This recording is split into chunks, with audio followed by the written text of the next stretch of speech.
Okay, I want to talk about the concept today of what we call limits.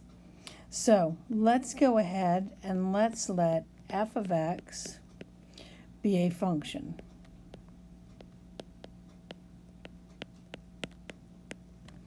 Then we're going to use the notation, and it's going to look like LIM. Then down sort of as a subscript, we're going to put x with an arrow C. Then we will put f of x, and then we will set that equal to L. And I'm going to tell you what this notation says. The word LIM says the limit. This subscript here says as x approaches some value c. Then we have of the function f of x, and then of course is equal to L. So when we read this, we read it as follows. The limit as x approaches c of f of x is equal to L. And what this means is, it means that as x gets closer and closer to the value of c, then f of x, which is just another way of saying y, gets closer and closer to the value of L.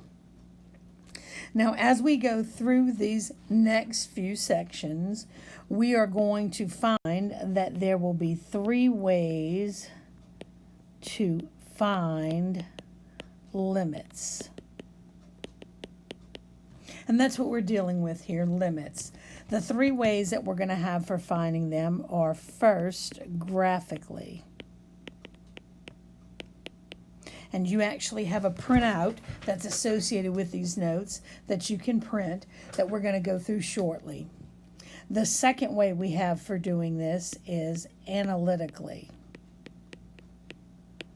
That means we actually do some calculation using some math. And the third way we have for doing this is numerically. Here we're going to try different number values until we get to what we're looking for. So make sure you have your limit sheet printed out, and we're going to go on to that next. Okay, for this we're going to look at these graphs and see if we can determine what these questions are asking us. And this is how it's going to work. If we look at our first example here, we have the function, and I've drawn this for you, that f of x is equal to 2x. That is, y is equal to 2x. This is simply the equation of a line. If I were to do an xy chart and plug in values for x, the line that I would get would be the line you see here in the graph. Now what we're going to do is we're going to come in and try to use this graph to determine what each of the following limits are. And I'll show you how this works. The very first one says we want to find the limit as x approaches 1 of our function. So in order to do that, what we're going to do is we're going to come in on this graph, and we're going to ride this graph, and we're going to try to get closer and closer and closer to the value of 1. And whether we're doing that from this direction or we're doing it from this direction, what we need to look at is what is the value of y here as we get closer and closer to x from either direction riding along that curve, and we see that the value of y is getting closer and closer to 2. Let's see if we can do this next part here. For the second part of this, we want to look at the limit as x gets closer and closer to the value of 3. So if we were to ride along this graph, getting right above where the graph approaches 3 from either side, we look over here and we can see that the value of y is getting closer and closer to 6. Let's go ahead and do our last case over here. In the last case for this particular function, we're going to look at the limit as x approaches -2. Well, here's the -2. So we're going to ride this graph from either direction, getting closer and closer to where we can touch that graph up and down from the value of x equal -2. And as we do that, we see the value of y is -4. Let's go ahead and go on to our next curve down here and do the same thing. For this curve, we can see that the curve that we're going to be graphing this time is going to be the graph of y is equal to x squared minus 3. And this is actually the graph of a parabola. And I've drawn it for you here just to save some time. So we'll start by looking at the limit as x approaches 1. Here's the value of 1. So we're going to be riding this curve in both directions until we get to where we're right as close as we can possibly get to the y value, where x is equal to 1, and we see that the y value in this case is -2. Let's go ahead and do this now for our second limit, and in that limit we're going to approach x equal to 3. As we get closer and closer to that on our curve, we see that the y value is getting closer and closer to 6. And then finally, if you look at -3, and I'm going to see if you can just look at that and see what you get on that one. On that one, again, here's your -3, and as we come from both directions, we see that our y value here is getting closer and closer to 6 as well. Okay, moving on to page 2 here, we're going to look at our next graph, and our next graph is the graph of y equal to x cubed. And let's see if we can find these limits. We'll start with the limit as x approaches 1. And as we get closer and closer to the value of 1, I see that the graph is getting closer and closer to the value of 1. Next, let's go ahead and look at the limit as x approaches 2.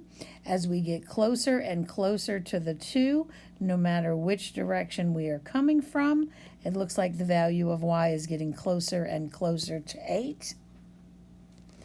And then finally, for -2, if we come, whether it's coming in from the left or the right, it looks as though the value is getting closer and closer to -8.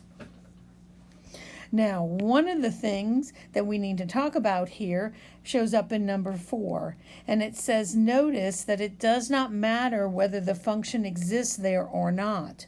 For example, in this case, if I look at the limit as x gets closer and closer to 1, even though I never actually can get to the value of y equals 1, it does get infinitesimally close. That's what that open circle means.